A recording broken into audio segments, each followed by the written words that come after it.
This episode of The Whistler is brought to you by the WOTR Radio Network. For more information on the WOTR Radio Network, Classic Radio Rewind, or its 4 live streaming old-time radio stations, visit WOTRradionetwork.com. Have you heard the strange tales of the Whistler?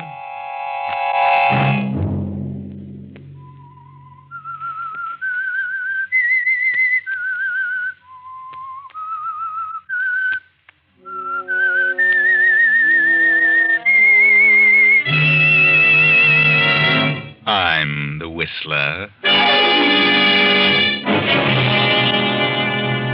I sifted the whole thing down to you 4 people. I know one of you is the murderer of my brother, and I'll not turn this ship about until that one is discovered. Friday night, and again, CBS presents The Whistler.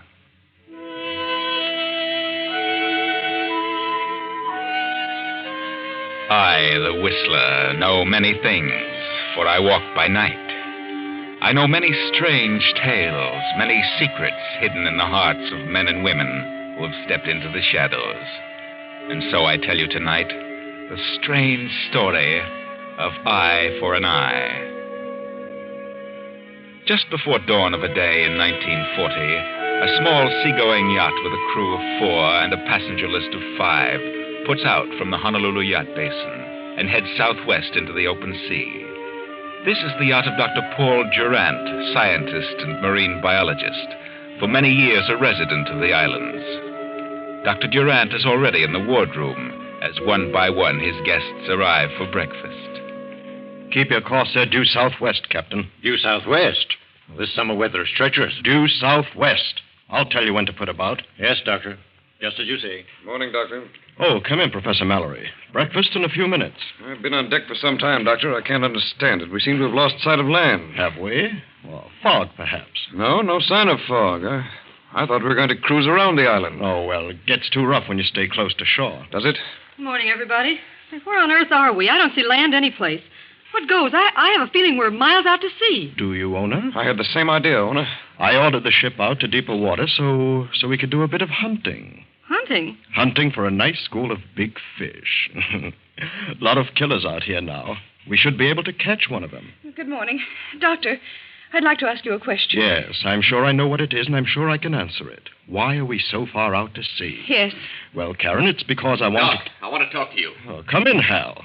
I know what you want to ask me. Karen just asked me the same question, so I'll answer you both at the same time. Okay, what is the answer? Well, this happens to be the season for catching the big ones. The killers, we call them. So I decided to put out a way in order to get a crack at one of them. Killers? Yes.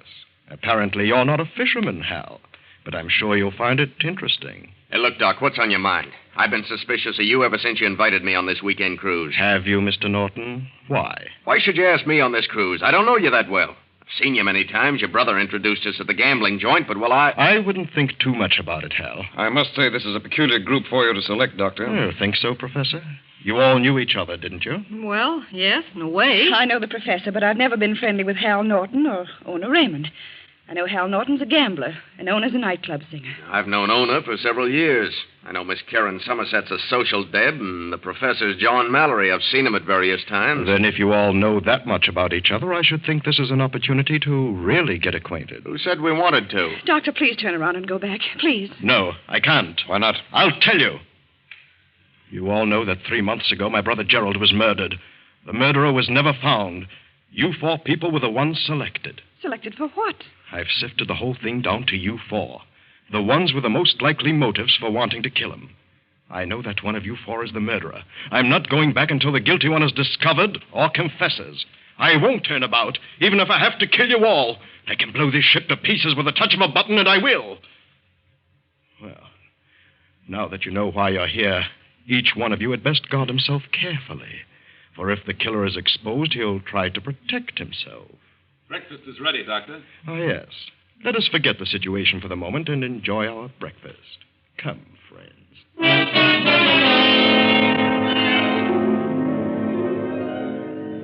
Well, Dr. Durant, now you have set up a situation in which each one of the 4 suspects the others. And each one knows that if he is to return alive, The guilty party must be discovered as soon as possible, because the doctor is serious. Now, for some strange reason, the gambler Hal Norton seeks out Karen Somerset, the society girl. Well, Mr. Norton, what's on your mind? I want to talk to you. What do you want? Look, Doc's serious. He's got us out here, and he means what he says about blowing all of us up. Now, let's straighten this thing out. There's no use all of us being killed. No, you think I killed his brother, Gerald? Well, you certainly had a motive. You were in love with Gerald Durant, and you knew he'd fallen for Ona Raymond. You were afraid he was going to marry Ona and ditch you, so you killed him. That's a lie. I knew about him and Ona, but I didn't kill him. Well, it's a good motive, a strong motive. Well, I'll admit I was madly in love with Gerald. When I learned he was smitten with Ona, I was wild, but I didn't kill him. If I'd killed anybody, it would have been Ona. Yeah, I can imagine. What about you? You had a motive, just as good as the one you attribute to me. Don't be silly. What motive? You were in love with Ona. You figured she was tossing you over for Gerald. You couldn't take it, so it was only natural that you killed Gerald. I know how you gangsters think. What do you mean, gangster? Yes, Hal Norton, you had just as good a motive. So you better forget all about it. A clever bluff, Karen. But I don't fall for that stuff. And I don't fall for your type of bluff. You think I had a motive, and I think you had one. So we're even, understand? Even, Mr. Norton. Good night.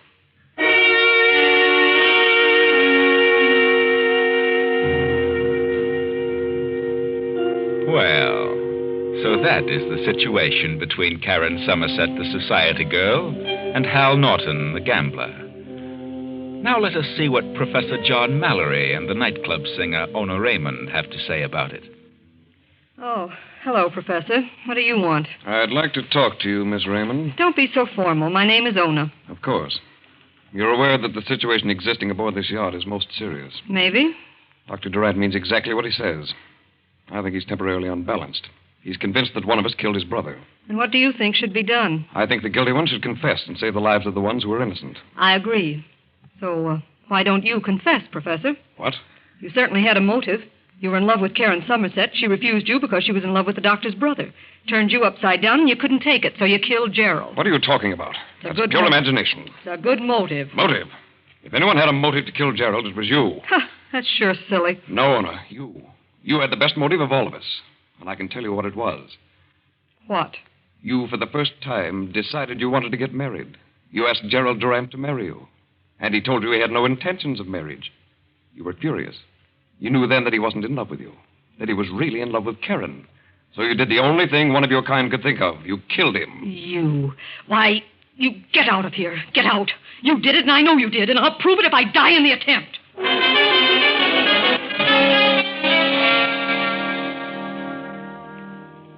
But that night, Ona Raymond tosses on her bed. She cannot sleep. All she can think of is the professor's accusation. Then, toward midnight, she leaves her cabin. And finally, after wandering about the deck, she makes her way to the doctor's quarters. Doctor, I've been making investigations, and I've learned something. What have you learned, Ona? I know now who killed your brother, and I can prove it. You seem to be very frightened, Ona. But I know the one who did it. And who is it? I'd rather not tell just now. Why not? If you put the ship about and return to port, I'll tell you. Why not now? No, I'm afraid. Afraid? Afraid of what? The guilty one knows that I know. I see. Well, then suppose I fix it so that no harm can come to you if you tell who it is. What then? Can you guarantee that, Doctor? I can. You tell me and nothing will happen to you. I'll see to that. Who is the guilty one? Well, it's... Doctor... Oh... Who's there? Who's out here? Well... now that leaves just 3.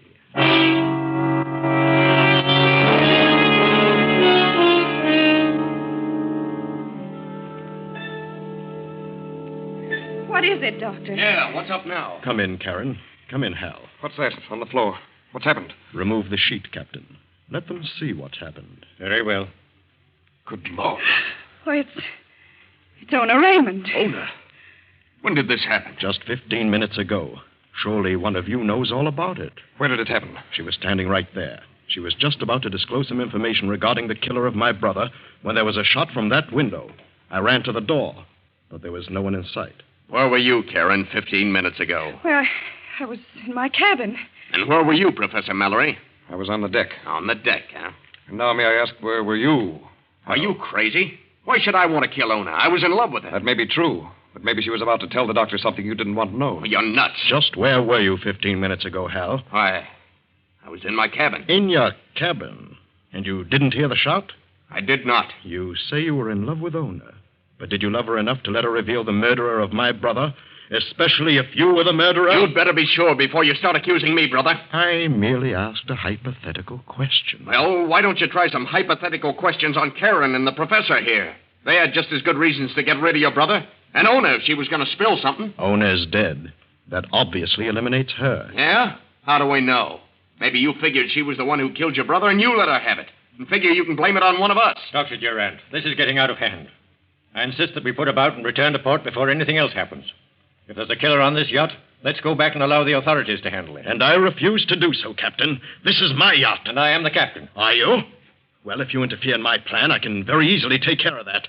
I'll not put about until I'm satisfied that I know who the killer is. But that's ridiculous. A murder has been committed. I'll stay out here in the ocean till I learn the identity of the killer, even at the expense of the life of everyone on board. We have enough fuel to keep running for more than a month.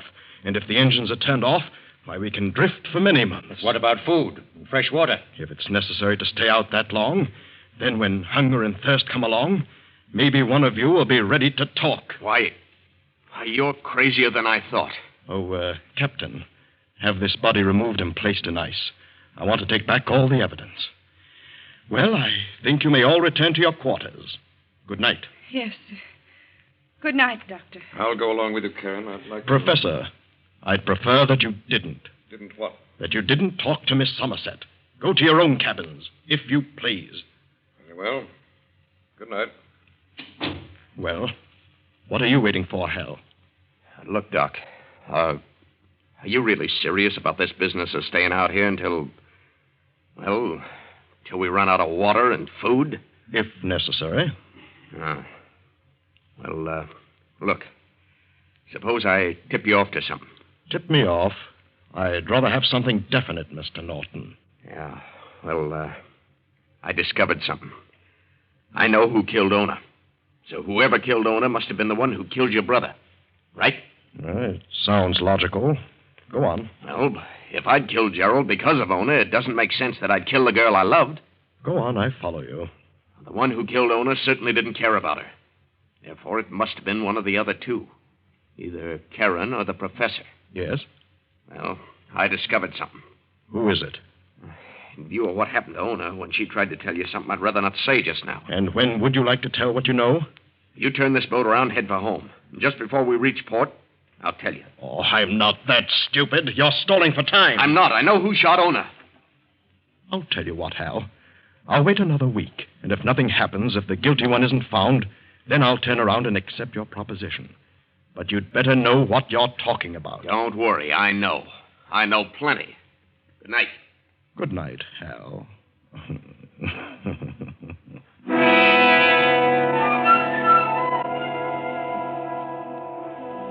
Hal Norton steps out of the doctor's cabin, completely unaware of the figure in the shadows by the open window, and goes to his cabin confident that he now has complete control of the situation.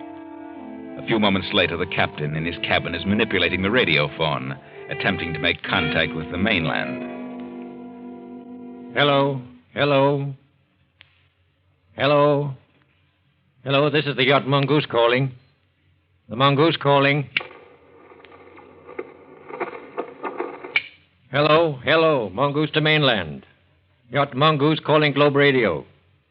Come in. Emergency. Skipper of Yacht Mongoose calling Globe Radio. Yacht Mongoose, emergency. Yacht Mongoose, position 10 degrees north, 170 degrees west. I can't understand why I can't... What do you want? What are you doing here? Get out of here. Keep away from me or I'll... Oh.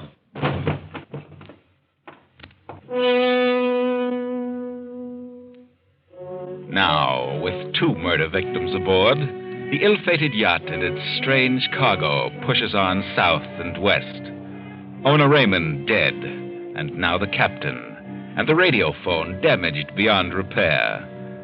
The captain's body is not discovered till sunup, but immediately following the discovery, the doctor calls his guests to his cabin. What's happened now, Doctor? Why rout us out at this early hour? Why, don't be so excited, Professor. I'm not excited. Sit down, Professor. Have a cigarette, Doctor? Yes, thank you. Light? I think, Dr. Durant, that you had best sit down and take things easy. What do you mean? And the way your fingers and hands are trembling, something's upset you considerably. Is that so? Yes. Well, what's happened now? Someone tried to kill you during the night? I'll wait till Miss Somerset gets here, if you don't mind. And Hal Norton. Have you decided to go back, Doctor? No. No, I'm not going back. And of that, I'm determined. Do you know what I think? I think you're somewhat unbalanced. What is it, Doctor? What's going on now? Well, come in, Karen. The doctor wants to talk to us. But he won't talk till the three of us are here. Sit down, Miss Somerset. Sit down and be calm. Why are you trembling, Miss Somerset? Oh, why shouldn't I be? To be waked out of a sleep and... Well... Go on, Miss Somerset. Well, this isn't the most pleasant voyage I've ever been on. What has upset you, Karen? Why, nothing. Nothing but the whole idea back of this trip. Don't worry, Karen. I just asked the doctor the same question. For some strange reason, he didn't want to say what made him upset. I prefer to say no more about this until Hal Norton gets here. Hal Norton and the captain. I want the captain to be present. He said he'd be right in. All right. All right, Doctor. We'll just wait till they get here. And you, Karen, you don't mind waiting for the captain? Certainly not, but I... What were you going to say? Oh, nothing. I'm going to have the captain radio phone the mainland. Radio phone? What? That the murderer of my brother is aboard. That I know who it is. You should radio that you have a lunatic aboard. You yourself. One of you knows that the radio... One of us knows what? What about the radio? I'll wait till Hal Norton gets here before I continue. Well, what's keeping him? Doctor, I just went after Mr. Norton, and he's dead. Dead? Yeah, dead as a doornail. He's been stabbed. Dead? Yeah. He's cold as an icicle. I see. Will you tell the captain to come to my cabin at once? The captain? Well, I don't think he can. I mean, You heard what I said, Johnson. Yes, sir. Yes, sir. Well? What's the matter with that sailor? I haven't the slightest idea. He seemed startled. Did he? Doctor, you're lying. What's happened to the captain? He's dead. What? Doctor. Yes. Someone killed him and smashed the radio phone. The same one who later killed Hal Norton. Why were you stalling? I wanted to watch your reactions when I said the captain would be here in a few moments. He's trying to frighten us. Unfortunately, neither of you reacted in the way I'd expected. Well? But now that Hal is dead, it obviously narrows down to just you two. You, Karen, and the professor. One of you. And the sooner you give up, the better. Because as sure as I'm standing here, one of you, the guilty one, will kill the other. Nonsense. Suppose I did kill your brother because I loved Karen. Why should I kill Karen, the one I love? Wait a minute, John. I hate to say this, but you did have a motive for killing his brother. You were in love with me, and I told you definitely that I could never marry anyone but Gerald Durant. I know. You could have killed Gerald, and then when you came aboard this yacht and learned the situation... Karen, what are you trying to say? Ona Raymond could have learned something about your having killed Gerald. And when she was about to tell the doctor, you could have killed her. And maybe Hal, maybe he knew in some way who killed Ona. And you learned that, so you killed him. That's very logical. But on the other hand, take yourself, Karen. This is purely hypothetical, understand. You learned that Gerald, the doctor's brother, was madly in love with Ona Raymond, the chorus girl. So you killed him. Then, when Ona started to tell the doctor who it was, you killed her. Yes, that's logical, too, but... Wait now. Hal Norton discovered who had killed Ona. And when he decided to tell the doctor who did that, well, you could have killed Hal. Oh, very well. But Hal said he knew who killed Ona, but he wouldn't divulge the name until this yacht had reached its home port. Probably because he was afraid of the same thing that happened to Ona when she started to tell what she knew. But it's now reduced down to two suspects. You, Professor, and Karen. That's right. So I'll leave it as it is, for the two of you to figure out. And will not return until the score is settled. It might have been Ona who killed her brother, but it might even have been Hal Norton. And another thing, do you know whom I consider another suspect? Whom? You, Doctor. You could have killed your brother. Why should I go to all this trouble if I had killed him? To place the blame on someone else. Why, you're mad. Stark, raving mad. I think you're the one who's mad. I think you're a diabolical maniac. Get out of here. Get out! Come on, Karen, let's go. And it's my opinion that we'd better not close our eyes tonight. Not once.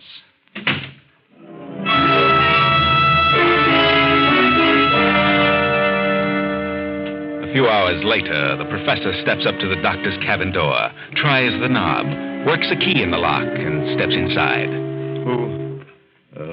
Who's there? Put up your hands, Doctor, and stay where you are. What do you want, Professor? Pick up that phone and order this ship to head for the nearest island. I'll do no such thing. Do as I say, or I'll kill you. All right. But you won't get away with this. Yes, sir? Set a course for the nearest island at once. Yes, sir, at once. And order all hands to abandon ship within 1 hour. What? Because I have a time bomb set in a certain place, and the ship will blow up in an hour. Go on, tell them. All hands abandon ship within 1 hour.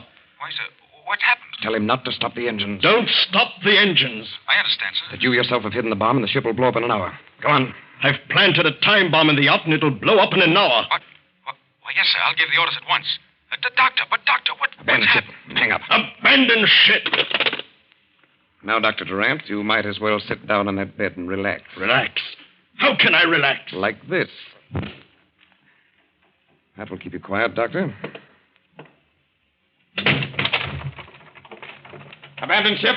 Abandon ship! The doctor's gone crazy! He just phoned me. What does he mean? He's lost his mind. Says he planted a time bomb to blow us up. Well, why should he do that? He's insane. It may go off sooner than an hour. Abandon ship! Abandon ship! John! Abandon ship! John, what's wrong? What's happened? Get back to your cabin. Get back and stay there. Hurry. What do they mean, abandon ship? Get back to your cabin. I'll be there in a minute.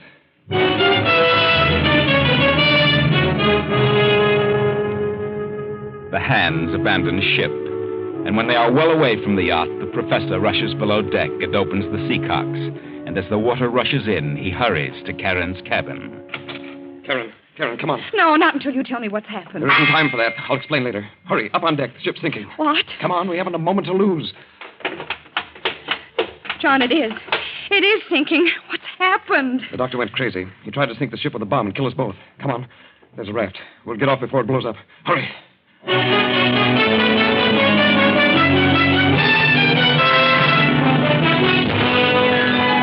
Karen and the professor make themselves fast aboard the raft, and a few minutes later the yacht throws its bow in the air and shudders for a moment. Then...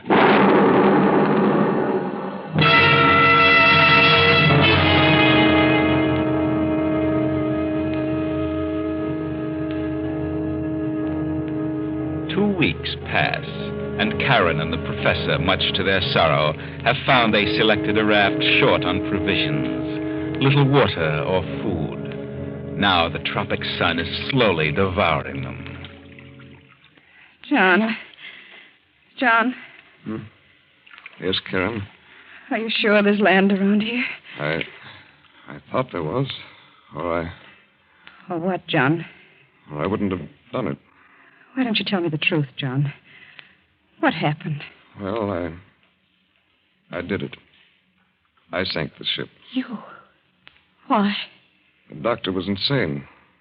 I knew that. It was the only way to save ourselves. I made him order the hands to abandon ship. Then I opened the seacocks. It blew up the boilers. And what became of the doctor? Well, he went down with the ship. Believe me, Karen, it was the best way. Best way. And here we are, our food gone, the water exhausted. I was positive there was an island near here. We must be caught in a current and have been drifting in the opposite direction. I can't stand this sun. It's driving me crazy. I can't stand it. Karen, darling. Yes, John. I love you, Karen. I know, but what does it matter now? I've got to tell you something. Got to. I know now that we haven't a chance. What? For a while I was certain of our position. Now, I want to tell you this. I did kill Ona. John. I killed her, and I killed Hal Norton. What are you saying? Because I knew you were the guilty one. I knew you were the one who killed the doctor's brother. But you were justified in killing him, Karen. I knew Ona had discovered the truth, so I killed her. I knew that Hal knew what had happened to Ona, so I killed Hal. The doctor was insane with revenge. So I blew up the ship, and that took care of him. Now, no one will ever know. Oh, but you're wrong, John. I didn't kill Gerald Durant. But Karen, who else could have? I don't know, but I didn't. What does it matter now, Karen? The ship has gone down with all the evidence. Ona, Hal, the doctor. The crew is ever picked up, everything will be blamed on the doctor's insanity. Whether I'm guilty or not, what does it matter now? You know we haven't a chance. I can tell by the way you talk. I know what's going to happen. This Thursday, it'll get worse. And we'll go out of our heads and start drinking seawater. Please, darling. You see, it's getting you, too. Yes. I'll have to admit it. Can't last much longer. Karen, it's going to get worse and worse. It'll be torture. So, here's a revolver. Why prolong the agony? It's bad enough now. Oh, but John, I wouldn't have the nerve. I just couldn't. I'm a coward. You'll not suffer. You'll never know what happened. No, I can't. I'm afraid. Karen, look. What is that? Over there. I don't see anything. Just a bit of fog. You sure? Are you sure? No, John, there's nothing. It's just... Well... I thought for a moment I saw a ship. I can't see a thing. No, I guess it was just my eyes. Is that the way it starts, John? Yes, it won't be long now. There are sharks all about us. Yes, Karen. If we were to jump in, it might be a prolonged death. Horribly painful. All right, John. Whatever you say. Then turn around, Karen. No, I'll do it myself, but I want to be sure. Very well. I'll go first. Will that convince you that it's painless? Yes. All right. John! John. Professor John Mallory had killed himself. But an hour later, the ship John thought he saw pulled alongside the raft in response to Karen's frantic signals. And on the raft were a woman and a dead man, a suicide. Yes, it was the ship John thought he saw. The ship Karen said she didn't see. But she saw it. She knew it was there. But she lied so that John would die first. Very clever, Karen. You are now safe aboard the ship, and no one knows but you and I that you were the one who killed the doctor's brother. And the captain of the yacht, and now all those who might threaten your freedom are out of the way. Not one remains. Most ingenious, Karen.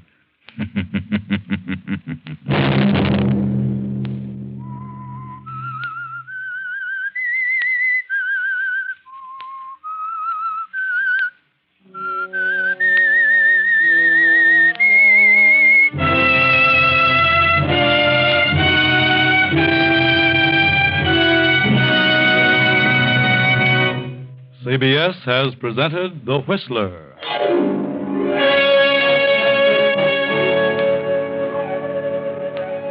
Original music for this production was composed and conducted by Wilbur Hatch. The Whistler is written and directed by J. Donald Wilson and originates from Columbia Square in Hollywood. Next week, same time, I, the Whistler, will return to tell you another unusual tale. Good night.